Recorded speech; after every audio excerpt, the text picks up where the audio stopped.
What you think you know about Custer's last stand is only the surface. This is the story of the battle's most haunting and valuable relic, a hidden truth preserved by a final, desperate act, and the grim aftermath that has been shrouded in mystery for over a century. The $2.2 million secret was literally buried beneath the bodies at Little Bighorn. 2 days after the slaughter, burial details scoured a nightmarish landscape of 210 mutilated corpses, but under one, they didn't find more death. They found a single, perfectly preserved cavalry Guidon, saved from destruction by the body of the soldier who chose to die on top of it. But why was this one flag so important that a man would use his last breath to hide it? You're wondering how a piece of silk could be worth a fortune. But what if the real question isn't about money, but the shocking story of the man who saved it? What did he know that made this flag worth more than his own life? The answer changes everything we understand about those final desperate seconds on Last Stand Hill. On a warm summer day in 1876, deep in the rugged wilderness of the American West, a battle erupted that stunned the nation and echoed through history. The Battle of the Little Bighorn was far more than a simple clash of forces. It was a savage and unforgettable confrontation that left no survivors except Frank Finkel, while revealing stories of courage, horror, and survival few could have imagined. Tonight, the scars left on that battlefield and on the souls who witnessed it are what we are now unraveling. To ensure these stories are never forgotten, consider subscribing and joining me as we uncover the truth behind its legends.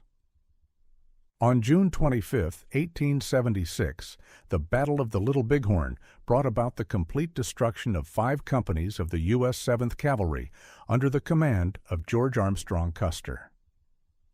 Among those present was White Wolf, who later told how young men searched the bodies of fallen soldiers, finding square green paper notes tucked in their pockets.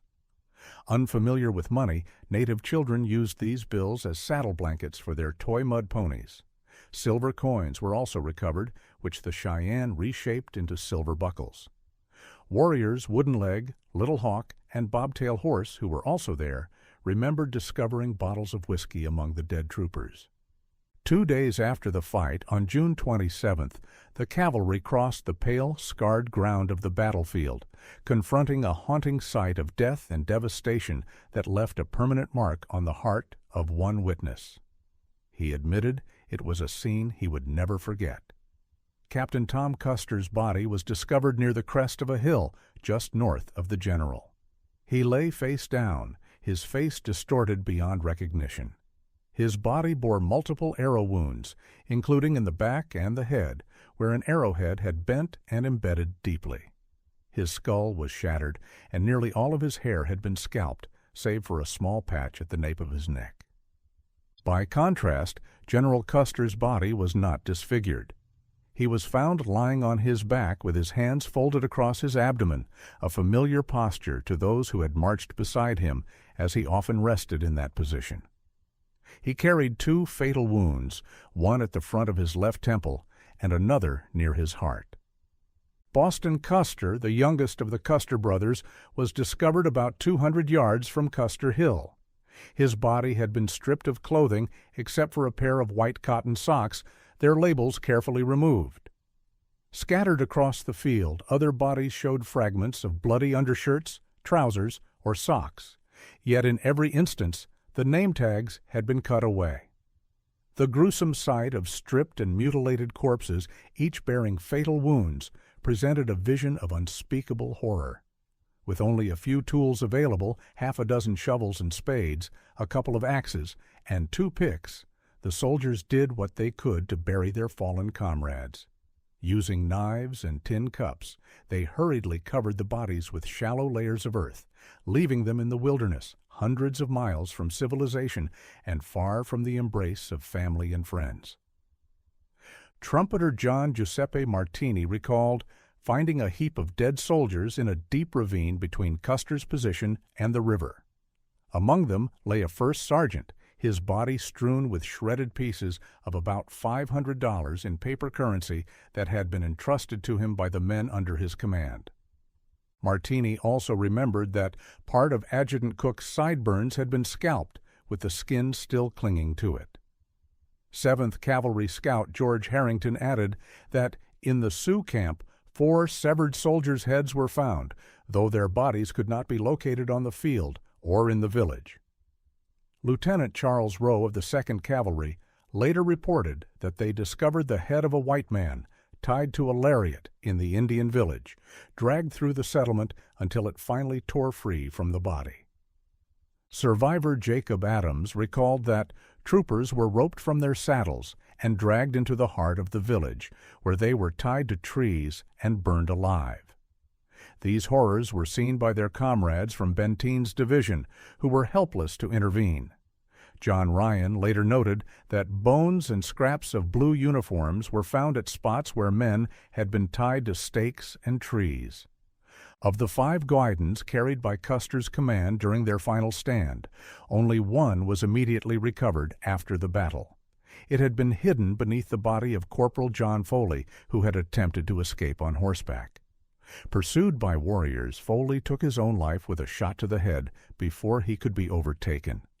The flag, preserved beneath his body, became known as the Culbertson Guidon, named after Sergeant Ferdinand Culbertson, who was among the burial party that recovered it.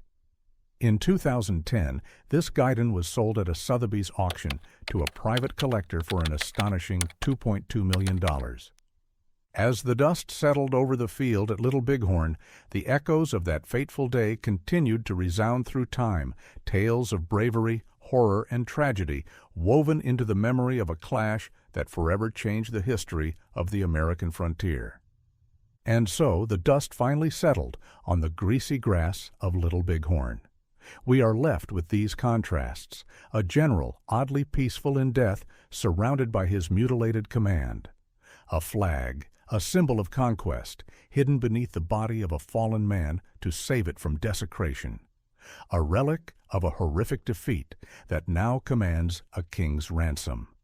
Our journey has taken us from the chaos of the battle to the silence of the grave, and finally to the pristine glass of a museum case. We've seen how a square of silk woven with stars and stripes can tell a deeper story, not just of Custer's ambition, but of one soldier's final desperate act. Corporal John Foley, in his last moment, chose to preserve a symbol. Was it courage, duty, or the simple human instinct to save one last piece of order from the utter chaos that had consumed them all? The core tragedy of Little Bighorn is not just the death of one brave general, but the brutal, bloody extinction of an entire command, a stark reminder of the human cost when cultures collide with catastrophic force. We remember it not for a heroic last stand, but for the questions it leaves us with. Questions about honor, about memory, and about what we value. Which brings us to our provocative closure, the thought I will leave you with. We now preserve this Guidon behind glass for millions of dollars, venerating the very symbol of the expansion that sought to erase the people who fought to defend their homeland at Little Bighorn. The Lakota and Cheyenne won that battlefield, yet today their descendants fight to preserve their languages and cultures, while we auction the artifacts of their victory. So I ask you, in remembering Custer's last stand, whose story are we truly preserving? And whose are we still perhaps burying? Let me know your thoughts in the comments below, and don't forget to like, share, and subscribe to EyeRich History for more videos like this. Thanks for watching.